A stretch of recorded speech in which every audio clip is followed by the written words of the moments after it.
မီယာနိုင်ငံကနေပြီးတော့မြန်မာနိုင်ငံပေါ်မှာနော် Genocide Convention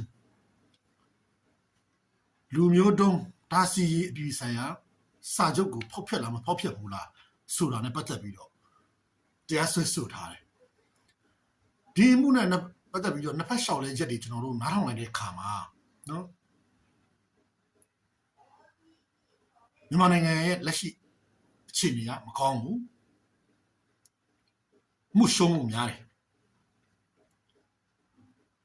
ကဲ၍ဂမ်ဘီယာနိုင်ငံကမြန်မာနိုင်ငံပေါ်ဆွဲဆိုထားတဲ့ဒီအမှုရှုံးခဲ့လို့ရှိရင်မြန်မာနိုင်ငံအနေနဲ့ဘလို့အကျိုးသက်ရောက်မှုတွေဖြစ်ပေါ်လာနိုင်တယ်ဒါကျွန်တော်သိသလောက်ကျွန်တော် knowledge sharing လုပ်မယ်သိတဲ့သူတွေကတော့ကြော်သွားပါအကယ်၍ဒါမြန်မာနိုင်ငံကရှုံးခဲ့ဒီမှုကိုရှုံးခဲ့မယ်ဆိုရင်နိုင်ငံတနိုင်ငံအနေနဲ့အပြင်းထန်ဆုံးသောပြစ်မှုကိုကျူးလွန်တဲ့နိုင်ငံဖြစ်ဒီကမ္ဘာလုံးမှာတတ်မှာဖြစ်ပါတယ်နောက်တစ်ခုနိုင်ငံတကာရဲ့အရေးယူပိတ်ဆို့မှုတွေကဥပဒေကပို့ပြီးတော့ခိုင်ခိုင်မာမာဖြစ်လာမယ်နောက်တစ်ခုကစစ်ကောင်စီရဲ့တရားဝင်မှုကလုံးဝချုပ်ငြင်းသွားမယ် ICC မှာစစ်ကောင်ဆောင်တွေကိုပုဂ္ဂိုလ်ကြီးကတရားစွဲတဲ့အခါမှာဒီ ICC ကအမှုကအထောက်အကူဖြစ်သွားမယ်ဒါကကျွန်တော်တို့မြန်မာပြည်သူလူထုလိုချင်တဲ့အချက်နောက်တစ်ခုကဒီလို Genocide Convention ကိုချိုးဖောက်တဲ့အစိုးရတရက်အနေနဲ့တရားဝင်မှုတွေမရှိဘူးနိုင်ငံတကာပူးပေါင်းမှုတွေရဆိုင်မယ်နိုင်ငံတကာကယင်းနှိမ့်မြုပ်နှံမှုတွေမရှိသလောက်ကိုရှားပါသွားမယ်ဒါက ICJ မှာဆွဲတဲ့အမှု ICJ ကလူပုဂ္ဂိုလ်ကိုဆွဲလို့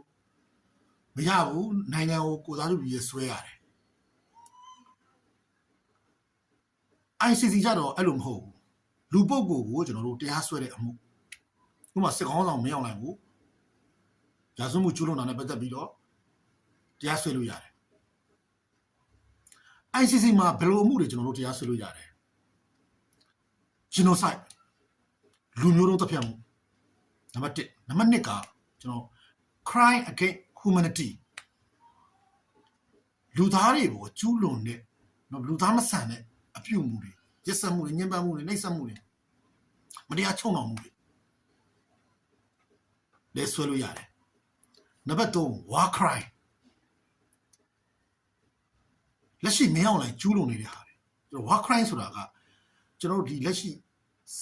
လက်နက်ကိုင်ပြည်ပခါဖြစ်နေတဲ့ကာလအတွင်းမှာနော်တစ်ဖက်နဲ့တစ်ဖက်ရသားပြစ်မှတ်တွေကိုရှောင်ကျဉ်ရမယ်စေယုံဖုံးကြောင်းစာတင်ကြောင်းအဲ့ဒီပြစ်မှတ်တွေကိုမတိုက်ခိုက်ရအောင်နော်နံပါတ်3 POW လို့ခေါ်တဲ့ prisoner of war စစ်တုံးမှန်းတွေကိုမငြင်းမအောင်နှိပ်စက်အောင်မတပ်ဖြတ်အောင်နော်နောက်တစ်ချက်က crime of aggression လို့ခေါ်တဲ့တနိုင်ငံနဲ့တနိုင်ငံကိုကျူးကျော်ပြီးတော့ဝင်ရောက်တိုက်ခတ်လို့မရဘူးအဲ့ဒီ၄မျိုး genocide ရဲ့ crimes of humanity ရဲ့ကျွန်တော် war crime ရဲ့ crimes of aggression ရဲ့အဲ့၄မျိုးကျူးလို့လို့ရှိရင် ICC မှာဆွဲလို့ရတယ် ICC မှာထောင်ရှိတယ်ထောင်ချလို့ရတယ်တရားဆွဲပြီးတော့ ICJ မှာလူပုဂ္ဂိုလ်တရားဆွဲလို့မရဘူးထောင်ချလို့မရဘူးဆိုတော့အဲ့လိုအချက်လေးတော့ကွဲပြားပါတယ်ဒါကတော့ကျွန်တော်ကတော့အချင်းချင်းနဲ့အားလုံးရှင်းအောင်ကျွန်တော်တင်ပြခြင်းဖြစ်ပါတယ်အကျယ်တဝင့်လေ့လာရမယ်ဆိုရင်တော့အများကြီးရှိပါသေးတယ်လို့ကျွန်တော်ဒီလောက်ပဲတင်ပြဆွေးနွေး knowledge sharing လုပ်တာပါဟုတ်